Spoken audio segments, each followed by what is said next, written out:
Hello my dear student, study G K भाई गोविंद में आपका बहुत बहुत स्वागत है। और हम आज आपको बहुत ही इम्पोर्टेंट कंप्यूटर की पीवाईक्यू बेस्ड क्लास करा रहे हैं, जो आने वाली यूपी ट्रिपल एससी हो या अन्य एग्जाम जहाँ कंप्यूटर आता है वो सभी क्वेश्चन आप लोग अगर यहाँ से करते हो तो मैक्सिमम क्वेश्चन आप अटेंड करने की पूरी पूरी कंफर्टेबल स्थिति में होंगे। तो चलते हैं बिना कुछ टाइम वेस्ट किए हुए। पहला क्वेश्चन आपके समझ स्क्रीन पर है और क्वेश्चन है, निम्न को स्तंभ ए के साथ स्तंभ बी में दिए गए सही विवरण में मिलाइए। तो आपके समझ दे रखा है। कह रहा पहला जो संदेश है वो संचार को प्रभावित करने वाले संदेशों का अलग अलग आकार होता है। मेरा कहने का मतलब पहले का ई। चैनल उपयोग की अगर मैं बात करूं तो इसमें कई संदेश के लिए संचार चैनलों को कुशल किया जाता है। दूसरे का सी। और थर्ड जो है उसका डी होगा, आसान ट्रांसमिशन के लिए बड़े बड़े संदेशों को तोड़ने वाली छोटी इकाइयां जिन्हें हम पैकेट कहते हैं। प्रोटोकॉल तो फोर का बी हो जाएगा। नियम जो अनुप्रयोग के बीच संदेश के अर्थों को परिभाषित करते हैं उसे क्या कहते हैं? प्रोटोकॉल। और संदेश की लंबाई कहें तो पते जैसी जानकारी वाले डेटे को संदेश की लंबाई कहते हैं। इस तरीके से जो आंसर हो जाएगा, पहले का ए, दूसरे का सी, तीसरे का डी, चौथे का बी और पांचवें का ए, सी इसका क्या हो जाएगा? आंसर हो जाएगा। तो ये इसका आंसर हो जाएगा। एक एक टॉपिक को याद कर लेना आप लोग। संदेश का मतलब होता है संचार को प्रभावित करने वाले संदेशों का अलग अलग जो आकार होता है उसे मैसेज कहते हैं। चैनल उपयोग की बात करूं तो कई संदेशों के लिए संचार चैनलों का कुशल उपयोग। पैकेट की बात करूं तो आसान ट्रांसमिशन के लिए बड़े संदेशों को तोड़ने वाली छोटी इकाइयां। प्रोटोकॉल क्या होता है? तो नियम, ऐसे नियम जो अनुप्रयोग के बीच संदेश के अर्थ को क्या करते हैं? परिभाषित करते हैं। संदेश की लंबाई, ये पत्ते जैसी जानकारी वाला डेटा होता है। ध्यान रखना ये जो क्वेश्चन है ना आपको इसी तरीके से तैयार करने हैं। ये डिटेल में ज्यादा नहीं कर पाओगे, तैयार ही नहीं हो पाएंगे। जैसे हैं आप वैसे ही तैयार कर लो, आपके एग्जाम में इसी स्थिति में आपको मिल जाएंगे। तो आप ऐसे बच्चे जिन्होंने कभी पहले कंप्यूटर नहीं पढ़ा उनके लिए ये तरीका एकदम आसान हो सकता है एमसीक्यू फॉर्म में। तो आप लोग मेरे साथ सभी क्लास कर लेना कंप्यूटर की, निश्चित रूप से आपको कंफर्टेबल मिलेगा।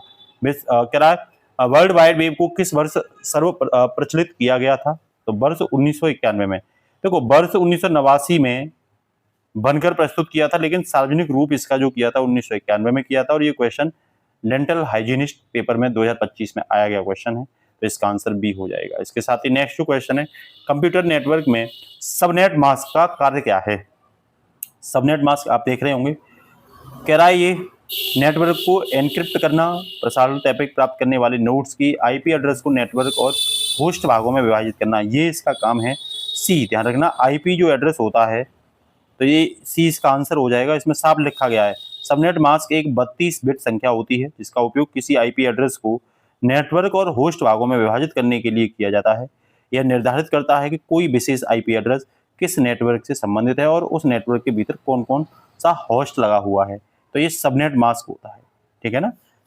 इसके साथ ही नेक्स्ट अगर मैं बात करूं आपसे तो अगला क्वेश्चन है, फायरवॉल के बारे में निम्न में से कौन सा कथन सही है? कह रहा फायरवॉल केवल इनकमिंग ट्रैफिक की निगरानी करती है। तो ये कह रहा है ना इनकमिंग, तो ये केवल इनकमिंग नहीं, इनकमिंग और आउटगोइंग दोनों ट्रैफिक जो होते हैं, ठीक है ना, उनकी निगरानी करती है। ट्रैफिक मतलब जो भी मैसेंजर वगैरह बहुत ज्यादा आ जाते हैं, तो इनकमिंग वाले भी और आउटगोइंग वाले भी पहला देख भी रहे होंगे आप, इसीलिए पहला वाला जो क्या हो जाएगा वो, ठीक है ना, गलत हो जाएगा। ठीक है ना, फर्स्ट जो होगा वो क्या हो जाएगा? गलत हो जाएगा। और पहला गलत होते ही देखो ए आंसर भी कट गया और देखो डी भी कट गया। अब बी, सी और ई में से कोई होगा आगे और देखते हैं, ठीक है ना। इसके दूसरा कह रहा है फायरवॉल अनअधिकृत, फायरवॉल जो है अनअधिकृत एक्सेस को ब्लॉक कर सकते हैं। बिल्कुल कर सकते हैं। ये फायरवॉल जो होते हैं ये आप देख रहे होंगे, देखो ये है फायरवॉल। तो अनअधिकृत जो एक्सेस होते हैं उनको ब्लॉक कर सकते हैं। ये बिल्कुल दूसरा वाला सही है। अगला कह रहा है फायरवॉल सभी प्रकार के साइबर अटैक को रोक सकते हैं। ऐसा कहीं क्लियर नहीं किया कि ये सभी प्रकार के साइबर अटैक को क्या करेगा? रोकेगा, ठीक है ना। ऐसा कहीं भी कोई भी क्लियर नहीं किया गया, ठीक है ना। तो ये कह रहा है फायरवॉल सभी प्रकार के साइबर अटैक को नहीं रोक सकते, केवल ज्ञात और कुछ प्रकार के अटैक्स को रोकने में मदद करते हैं। तो ये कह रहा है सभी प्रकार के, तो ये गलत हो जाएगा। मतलब साइबर मालवेयर वगैरह जितने भी वायरस अटैक होते हैं हर तरह के और सभी प्रकार के को नहीं करेगा, ठीक है ना। अगला कह रहा है फायरवॉल हार्डवेयर और सॉफ्टवेयर दोनों प्रकार के हो सकते हैं जो विभिन्न नेटवर्क एनवायरनमेंट में उपयोग किए जाते हैं। ये बिल्कुल सकारात्मक क्वेश्चन है। तो 2 और 4 मतलब सी इसका क्या हो जाएगा? आंसर हो जाएगा, ठीक है। आपके लिए क्वेश्चन ये है आप लोग ये बताओगे सॉफ्टवेयर की सर्वप्रथम खोज किसने की, कंप्यूटर की खोज सर्वप्रथम किसने की, ये कमेंट में बताओगे आप लोग, ठीक है। और इस समय फेसबुक के अध्यक्ष कौन है, साथ ही साथ आप लोग ये बताओगे इंस्टाग्राम के अध्यक्ष कौन है, ठीक है। इसी के साथ नेक्स्ट क्वेश्चन है, डीएनएस के बारे में निम्न में से कौन सा कथन सत्य है। तो डीएनएस का मतलब होता है डोमेन नेम सिस्टम। क्या होता है ये आप देख रहे हैं, ये डीएनएस है, डोमेन नेम सिस्टम होता है ये। तो पहला कह रहा है डीएनएस उपकरणों के बीच सुरक्षित संचार सुनिश्चित करते हैं। अगला कह रहा है डीएनएस लोकल नेटवर्किंग होस्ट नामों का समाधान नहीं कर सकता, ऐसा नहीं है, कर सकता है। अगला कह रहा है डीएनएस अन्य रूप में IPv6 पर चलता है, तो ये भी क्या हो जाएगा, गड़बड़ हो जाएगा। अगला कह रहा है डीएनएस आईपी एड्रेस को डोमेन नामों में परिवर्तित करता है, ये बिल्कुल सही है। ये जो आईपी एड्रेस जो होते हैं उनको डोमेन नाम में, जैसे example.com, www.example.com, इस तरह के डोमेन नामों में क्या करता है, परिवर्तित करता है, इसीलिए डी इसका आंसर हो जाएगा। इसके बारे में पढ़ोगे तो कह रहा है डीएनएस का जो मुख्य कार्य होता है वो आईपी एड्रेस को मानव पठनीय डोमेन नाम जैसे www.ct.com में परिवर्तित करता है, ताकि यूजर वेबसाइट को आसानी से याद रख सके और एक्सेस कर सके, ठीक है। तो इसी के साथ नेक्स्ट क्वेश्चन है आपके समझ, कह रहा है निम्न उपकरणों को मिलान करिए। राउटर के बारे में बात करूं तो राउटर नेटवर्क टैपिंग को निर्देशित करता है, पहले का 4 हो जाएगा। देखो पहले का 4 होने से डी और सी तो वैसे ही कट गई। स्विच की बात करूं तो उपकरणों को कनेक्ट करते हैं स्विच के माध्यम से, तो दूसरे का बी ही होगा, तो देखो ये वाला कट गया और ए आंसर निकल के आ गया। मॉडम की अगर मैं बात करूं तो डिजिटल सिग्नलों को परिवर्तित करते हैं मॉडम के माध्यम से, ठीक है। और एक्सेस पार्ट की बात करूं तो ये वाईफाई कवरेज को बढ़ाता है। तो ये आपको यहां पढ़ते ही तैयार हो जाने चाहिए। तो पहले का चौथा, बी का दूसरा, सी का तीसरा और फोर्थ का पहला, मतलब आंसर ए इसका राइट आंसर हो जाएगा। और ये डायग्राम मैंने दिया है, ये आपको switch, modem, router, access point, ये पूरा डायग्राम दिया जिससे कि आप आसानी से क्या कर सकते हो, क्वेश्चन को समझ भी सकते हो। कह रहा है HTTP 404 तो टी शब्द क्या दर्शाता है, सर्वर ओवरलोड के है और अनुरोध संसाधित करता है, तो ऐसा नहीं है, ये ओवरलोड वगैरह को नहीं दर्शाता। वेब पेज अस्थायी रूप से अनुपलब्ध है, तो ये वेब पेज उपलब्ध है या नहीं है ऐसी भी कोई जानकारी नहीं देता। कह रहा है सर्वर पर अनुरोधित संसाधन नहीं मिल सका, ये जानकारी कौन देता है, HTTP 404। तो सर्वर पर कोई भी अनुरोधित संसाधन नहीं मिल सका है, ये HTTP 404 एरर का अर्थ है। एरर होता है ना ये एक तरीके से, कह रहा सर्वर पर अनुरोधित संसाधन नहीं मिल सका, यह एरर तब उत्पन्न होता है जब ब्राउजर जिस वेब पेज को खोज रहा है वह सर्वर पर उपलब्ध ना हो, तब HTTP 404 के बारे में बात करते हैं, ठीक है। इस तरीके से आपको दिखाई देता है। इसके साथ ही नेक्स्ट है IPv4 नेटवर्क में नेटवर्क एड्रेस ट्रांसलेशन, नेट का उपयोग करने का प्राथमिक कारण क्या है, डेटा पैकेज को एनक्रिप्ट करके नेटवर्क सुरक्षा में सुधार करना, ऐसा नहीं है। उपकरणों को गतिशील रूप से आईपी एड्रेस में बांटना, तो आईपी एड्रेस में भी बांटने का इसका कोई काम नहीं है। कई उपकरणों को एक सार्वजनिक आईपी साझा करने की अनुमति देकर सार्वजनिक आईपी एड्रेस को संरक्षित करता है, तो ये आंसर बिल्कुल सही है। कई जो उपकरण होते हैं उनको सार्वजनिक आईपी साझा करने की अनुमति देता है और सार्वजनिक आईपी एड्रेस को क्या करता है, संरक्षित भी करता है। तो सी इसका आंसर हो जाएगा। आप देख रहे होंगे IPv4 में सार्वजनिक आईपी एड्रेस की संख्या सीमित है। नेट एक ऐसी तकनीकी है जो कई निजी आईपी एड्रेस को एक सार्वजनिक आईपी एड्रेस के माध्यम से इंटरनेट से कनेक्ट करने की क्या देती है, अनुमति देती है, और यही इसका सी आंसर है। कह रहा है यह सार्वजनिक आईपी एड्रेस की कमी को दूर करने में मदद करता है और नेटवर्क सुरक्षा की भी क्या करता है, सहायक होता है। आप देख रहे होंगे ये राउटर नेट, ये सार्वजनिक एड्रेस है, ये इंटरनेट, निजी नेटवर्क भी है इसमें, ये इस तरीके से आप देख पा रहे होंगे, तो इसका आंसर सी हो जाएगा। नेक्स्ट अगर मैं बात करूं तो फेसबुक द्वारा ऐतिहासिक रूप से उपयोग किए जाने वाला कौन सा एल्गोरिदम उपयोगकर्ता के समाचार फीड्स में पोस्ट को रैंक करने के लिए बंधुत्व, वजन और समय के 6 को कारक बनाता है, फैक्टर बनाता है। बंधुत्व का मतलब 2 उपयोगकर्ताओं के बीच संबंध, वजन का मतलब पोस्ट की महत्व या इंटरेक्शन, समय के 6 का मतलब जैसे जैसे समय बीतता है महत्व क्या हो जाता है, घट जाता है। तो इसमें एज रैंक जो है ये बनाता है, कौन बनाता है, एज रैंक। तो कह रहा है एज रैंक फेसबुक का एक प्रारंभिक एल्गोरिदम था जिसका उपयोग यह तय करने के लिए किया जाता था कि कौन सी पोस्ट उपयोगकर्ता के न्यूज फीड में दिखाई जाए। बाद में फेसबुक ने एक एल्गोरिदम को और अधिक उन्नत एल्गोरिदम मशीन लर्निंग आधारित रैंकिंग में बदल दिया, लेकिन ऐतिहासिक रूप से एज रैंक ही इसका मूल क्या है, एल्गोरिदम है। तो ध्यान रखना एज रैंक इसका क्या हो जाएगा, आंसर हो जाएगा। इसके साथ ही नेक्स्ट है जीरो ट्रस्ट सुरक्षा मॉडल। यह मानता है कि कोई भी नेटवर्क ट्रैफिक स्वाभाविक रूप से भरोसेमंद नहीं है। ये स्टेटमेंट है, कारण क्या है, जीरो ट्रस्ट के लिए सभी उपयोगकर्ताओं और डिवाइसों के निरंतर सत्यापन की आवश्यकता होती है, चाहे वे कहीं भी हों। तो इसमें दोनों ही सही हैं और कारण आर कथन ए की व्याख्या करता है, ए इसका क्या हो जाएगा, आंसर हो जाएगा। ठीक है, तो कोई भी नेटवर्क ट्रैफिक स्वाभाविक रूप से भरोसेमंद नहीं होता, ये जीरो ट्रस्ट मॉडल कहता है। जीरो ट्रस्ट के प्रमुख सिद्धांत की अगर मैं बात करूं तो कह रहा कभी विश्वास ना करें, हमेशा सत्यापित करें, न्यूनतम पहुंच दें, निरंतर निगरानी करें, प्रत्येक अनुरोध का प्रमाणीकरण करें। ये जीरो ट्रस्ट का सिद्धांत बोलता है। कैबिरा जीरो ट्रस्ट सुरक्षा मॉडल एक आधुनिक सिद्धांत है जो यह मानता है कि कोई भी नेटवर्क स्वाभाविक रूप से भरोसेमंद नहीं है, चाहे वो नेटवर्क के अंदर आ रही हो या बाहर हो। यह मॉडल सभी उपयोगकर्ता और डिवाइसों के लिए निरंतर सत्यापन की आवश्यकता पर क्या देता है, जोर देता है। तो सत्यापन ज्यादा भरोसेमंद बात करता है।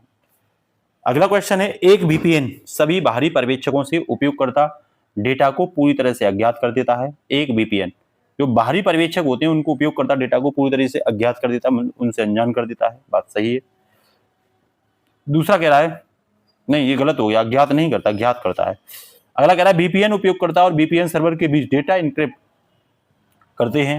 हालांकि कह रहा वीपीएन जो है उपयोगकर्ता और वीपीएन सर्वर के बीच डेटा को क्या करता है, एनक्रिप्ट करता है। बिल्कुल सही बात है। हालांकि वीपीएन प्रदाता अभी भी उपयोगकर्ता गतिविधि की निगरानी करता है। तो आर सही है और ए गलत हो जाएगा। आर सही है और ए क्या हो जाएगा, गलत हो जाएगा। इसीलिए स्टेटमेंट क्या है, ठीक है ना, इसका आंसर जो हो जाएगा वो एक हो जाएगा। ठीक है। एनक्रिप्ट, डेटा एनक्रिप्शन का मतलब है उपयोगकर्ता और सर्वर के बीच डेटा एनक्रिप्ट होता है। पहचान छुपाना मतलब आईपी पता छुपाना, पर पूरी तरह अज्ञात नहीं बनाता। ठीक है, तो ये बेसिक पॉइंट आप क्या कर लेना, तैयार कर लेना। इसके साथ ही नेक्स्ट है, ओएसआई मॉडल ने कौन सी लेयर विभिन्न नेटवर्कों के बीच डेटा रूप के लिए सीधे तौर पर उत्तरदायी है। ओसीआई मॉडल में कौन सी लेयर है, transport layer, network layer, physical layer या डेटा लिंक लेयर। तो इसमें जो नेटवर्क लेयर है ये ओसीआई मॉडल में नेटवर्क के बीच डेटा रूट के लिए सीधे तौर पर जिम्मेदार है। ये आप देख रहे होंगे थर्ड वाली। पहली कौन सी है, फिजिकल लेयर। दूसरी कौन सी है, डेटा लिंक लेयर। तीसरी कौन सी है, नेटवर्क लेयर, ये भी याद रख लेना। चौथी ट्रांसपोर्ट लेयर। पांचवी सेशन लेयर। छठी प्रेजेंटेशन लेयर और सातवीं एनक्रिप्शन लेयर।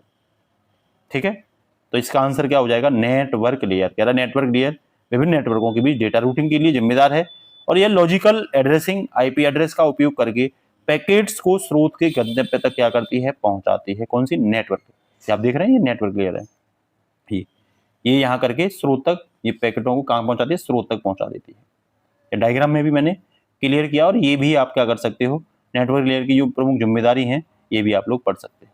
ठीक है, इसी के साथ नेक्स्ट क्वेश्चन है, HTML और HTTP world wide web functioning के लिए आवश्यक है। Transport layer, network layer, physical layer या डेटा लिंक लेयर या इनमें से कोई नहीं। तो ध्यान रखना डेटा लिंक लेयर जो है HTML, HTTP और world wide web WWW functioning के लिए क्या है, आवश्यक है। तो ए इसका क्या हो जाएगा, आंसर हो जाएगा। और इसने कहा भी है, ठीक है ना, सब देखो HTML लेयर दे रखा है क्या होती है, HTTP लेयर दे रखा है ये क्या होती है। ठीक है ना, बस आपको क्या करना है, एक एक बार इनकी रीडिंग करनी है। जो रीडिंग कर लेगा आराम से क्या हो जाएगा, उसके लिए इसे तैयार करना बेहद आसान हो जाएगा। ठीक है ना, उसके लिए क्या हो जाएगा, इसको तैयार करना बेहद आसान हो जाएगा।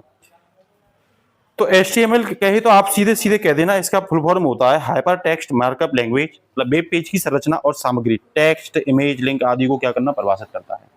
HTTP की बात करूँ तो हाइपर टेक्स्ट ट्रांसफर प्रोटोकॉल होता है। कह रहा है एक ऐसा प्रोटोकॉल है जो वेब ब्राउजर और वेब सर्वर, किसके, वेब ब्राउजर और वेब सर्वर के बीच डेटा का क्या करता है, आदान प्रदान। HTTP ध्यान रखना वेब ब्राउजर और वेब सर्वर के बीच जो डाटा होता है उसको क्या करता है, आदान प्रदान करता है। ठीक है ना, तो महत्वपूर्ण पॉइंट कुछ ये भी है, तो ये भी आप लोग एक एक बार रीडिंग कर लिया करिए। रीडिंग करना बेहद आवश्यक है आप लोगों के लिए। ठीक है ना, इसी के साथ ही नेक्स्ट क्वेश्चन है, इंटरनेट पर प्रत्येक कंप्यूटर को आमतौर पर क्या कहा जाता है? किस पर? इंटरनेट पर। होस्ट कहा जाता है, नोड कहा जाता है, सर्वर कहा जाता है या टर्मिनल कहा जाता है? तो ध्यान रखना, होस्ट कहा जाता है। क्या कहा जाता है? होस्ट। इंटरनेट पर जो प्रत्येक कंप्यूटर आपको दिखाई दे रहे हैं, ये सब क्या है? ये होस्ट होता है, ठीक है। और ये हमेशा प्रत्येक कंप्यूटर इंटरनेट पर आईपी एड्रेस के साथ जुड़ा होता है, ये भी ध्यान रख लेना। होस्ट का मतलब होता है इंटरनेट पर प्रत्येक कंप्यूटर को होस्ट कहा जाता है। होस्ट एक ऐसा कंप्यूटर होता है जो इंटरनेट से जुड़ा होता है और सेवाएं प्रदान करता है। कह रहा है नेटवर्क पर मौजूद किसी भी उपकरण को आईपी एड्रेस की एक विशिष्ट पहचान देता है। कह रहा प्रत्येक होस्ट की एक विशिष्ट आईपी एड्रेस होती है। होस्ट नेटवर्क पर डेटा भेजता है और प्राप्त करता है। कह रहा web server, mail server, file server, web server, mail server और फाइल सर्वर आदि को भी क्या करता है? आदि सभी भी क्या होते हैं? होस्ट सर्वर होते हैं। सभी संचार होस्ट के बीच होता है, ध्यान रखना। डेटा इधर से उधर जो होता है वो होस्ट के बीच ही होता है, ये आप लोग ध्यान रख लो। नेक्स्ट कह रहा है दिशा निर्देश नेविगेट करने के लिए किस ऐप का उपयोग किया जाता है? मैप्स, कैलेंडर, फोटो या कैमरा? तो ध्यान रखना मैप्स का प्रयोग किया जाता है, आंसर ए हो जाएगा, ठीक है ना। यूपी एसएससी प्रवर्तन कांस्टेबल में पूछा गया क्वेश्चन है। मैप्स क्या होता है? कह देना ऐप का उपयोग दिशा निर्देश और स्थान खोजने के लिए किया जाता है। यह जीपीएस तकनीकी की सहायता से उपयोगकर्ता को एक स्थान से दूसरे स्थान तक पहुंचने में मार्ग दिखाता है। आप देख रहे हैं लोकेशन, देख लो कहाँ पे है, क्या जीपी एड्रेस है, तो जीपीएस के माध्यम से सटीक जानकारी देता है। स्थान खोजने में, नेविगेशन में, ठीक है ना। तो इन सब में ये क्या होता है? लाभकारी होता है। एक एक बार पढ़ लो, सिंपल लैंग्वेज में मैंने आपको ये दे रखे हैं, ठीक है। इसी के साथ नेक्स्ट है, किस प्रकार के कंप्यूटर को इंटरनेट होस्ट माना जाता है? केवल सर्वर, केवल मेन फ्रेम कंप्यूटर या main frame computer, mini computer, personal computer या केवल पर्सनल कंप्यूटर? तो ध्यान रखना सी इसका आंसर हो जाएगा। तीनों तरह के, मेन फ्रेम, मिनी और पर्सनल, तीनों को ही होस्ट कहा जाता है, ठीक है। सीधे इंटरनेट से जुड़ा होता है होस्ट, एक यूनिक आईपी एड्रेस रखता है, डेटा का आदान प्रदान कर सकता है, वेब सेवाओं को प्रदान कर सकता है। ये इसकी क्या है? विशेषता है। इसके साथ ही नेक्स्ट जो है, एक सेकेंड, नेक्स्ट जो है वो है निम्न में से कौन सा प्रारूप? प्रारूपित ईमेल भेजने का प्रारूप है ASCCI, केवल plain text, circuit switched voice या hyper text markup language H, ठीक है। तो HTML, तो इसमें जो आंसर होगा वो HTML हो जाएगा, आंसर डी हो जाएगा, ध्यान रख लेना। मैंने बताया भी था आपको कि जो हाइपर टेक्स्ट मार्कअप लैंग्वेज है उसका उपयोग फॉर्मेटेड ईमेल भेजने के लिए किया जाता है, जिससे टेक्स्ट को colour, image, font, style, link आदि में प्रस्तुत किया जाता है। जबकि ASCCI और प्लेन टेक्स्ट ओनली केवल सादा बिना फॉर्मेट टेक्स्ट वाले के लिए भेजने होते हैं। तो HTML की विशेषता क्या है? टेक्स्ट का कलर बदलना, ईमेल को जोड़ना, फॉन्ट स्टाइल बदलना, हाइपरलिंक जोड़ना या बेहतर आकर्षक प्रस्तुति करना। तो ये इसका काम है, आप देख रहे होंगे ये सभी काम है इसके, ठीक है ना। इसी के साथ नेक्स्ट जो क्वेश्चन है वो क्वेश्चन है पाथ MTU अधिकतम ट्रांसमिशन यूनिट क्या है? सभी पथों के लिए आवश्यक सबसे छोटा पैकेट आकार? बिल्कुल नहीं। एकल नेटवर्क सेगमेंट पर प्रेषित किए जा सकने वाला सबसे बड़ा पैकेट? तो ये भी नहीं है। कह रहा गंतव्य के पथ के साथ सबसे छोटा अधिकतम पैकेट आकार, ये इसका आंसर होगा, ठीक है। ये आप देख रहे होंगे, पाथ मतलब MTU 1000 बाइट्स। कह रहा पाथ MTU एक नेटवर्क पथ है, स्रोत से गंतव्य तक सबसे छोटा MTU होता है, जिसे बिना फ्रेगमेंटेशन के प्रेषित किया जाता है। या नेटवर्क के सभी सेगमेंट, चाहे राउटर हो, लिंक हो आदि के MTU में से क्या होते हैं? न्यूनतम होते हैं, ठीक है। तो कह रहा है महत्वपूर्ण बिंदु की अगर मैं बात करूं तो MTU पैकेट का अधिकतम आकार निर्धारित करता है। यदि पैकेट का आकार MTU से बड़ा है तो फ्रेगमेंटेशन की आवश्यकता होती है। पाथ MTU हमेशा मार्ग के सबसे छोटे MTU के बराबर होता है। यह नेटवर्क प्रदर्शन एवं ट्रैफिक प्रबंधन में क्या होता है? महत्वपूर्ण होता है। तो ये 7 वाले पॉइंट भी आप क्या कर लिया करिए, तैयार कर लिया करिए, बेसिक पॉइंट। होस्ट कंप्यूटर के अंतिम 2 भागों को सामूहिक रूप से क्या कहा जाता है? डोमेन, सब डोमेन, होस्ट नाम, टॉप लेवल डोमेन या इनमें से कोई नहीं? तो डोमेन कहा जाता है। क्या कहा जाता है? डोमेन। होस्ट कंप्यूटर के अंतिम 2 सामूहिक रूप को डोमेन कहा जाता है, ठीक है। जैसे देख रहे होंगे www.example.com, ये सब देख रहे हैं। होस्ट www हो गया, एग्जाम्पल डोमेन हो गया और .com जो है वो TLD हो गया, ठीक है। TLD मतलब टॉप लेवल डोमेन, ठीक है। तो कह रहा होस्ट कंप्यूटर नाम के अंतिम 2 भागों को सामूहिक रूप से डोमेन कहा जाता है। होस्ट कंप्यूटर का नाम आमतौर पर एक डोमेन नाम, फुली क्वालिफाइड डोमेन नेम, मतलब FQDN होता है, जैसे host.example. तो इसमें होस्ट जो है, होस्ट का नाम, example.com जो है वो डोमेन का नाम है, ठीक है। तो ये भी याद रख लेना, महत्वपूर्ण बिंदुओं को भी एक बार क्या कर लेना, पढ़ लेना। ये मैंने क्लियर कर दिया, host, domain, top level domain, ठीक है। डायग्राम देख करके भी आप चीज़ों को बेहद आसानी से क्या कर सकते हो, क्लियर कर सकते हो, ठीक है। इसके साथ ही नेक्स्ट है, सर्च इंजन की मूल क्षमता क्या है? फाइलें डाउनलोड करना, वेबसाइट बनाना, ईमेल खातों का प्रबंधन करना, या खोज शब्दों के अनुरूप दस्तावेज ढूंढना। बिल्कुल, खोज शब्दों के अनुरूप दस्तावेज जो होते हैं उनको ढूंढना सर्च इंजन का काम होता है, ठीक है। कह रहा है ये ऐसा टूल है जो यूजर को इंटरनेट या किसी कंप्यूटर सिस्टम पर स्टोर की गई जानकारी में वांछित ट्रांसफॉर्मेशन में मदद करता है, ट्रांसफॉर्मेशन में। इसका मुख्य कार्य इंटरनेट पर उपलब्ध विशाल जानकारी में से यूजर में प्रश्न के अनुसार उपयुक्त और प्रासंगिक प्रमाण सर्च करके प्रस्तुत करना। अरे भाई, आप गूगल पर सर्च करते हो तो आपको आपके मतलब की चीजें मिल जाती हैं, इसी को सर्च इंजन कहते हैं, सिंपल सी बात है। यूजर प्रश्न दर्ज करता है, सर्च इंजन प्रश्न को प्रोसेस करता है, जानकारी सूचीबद्ध रूप से लाता है और आपके सामने प्रस्तुत कर देता है, ठीक है। जैसे गूगल है, बिंग है, याहू है, ये सब क्या है, सर्च इंजन ही तो है, क्रोम वगैरह, ठीक है। तो आपको सर्च इंजन का मतलब है जहां आप जानकारी इकट्ठा कर रहे हो, ढूंढ रहे हो जहां से। 3G, 4G और 5G की मोबाइल प्रौद्योगिकी श्रृंखला में जी का क्या अर्थ है? गैप, गीगाबाइट, गेटवे या जनरेशन? सबको पता है, इससे मतलब है जनरेशन। क्या?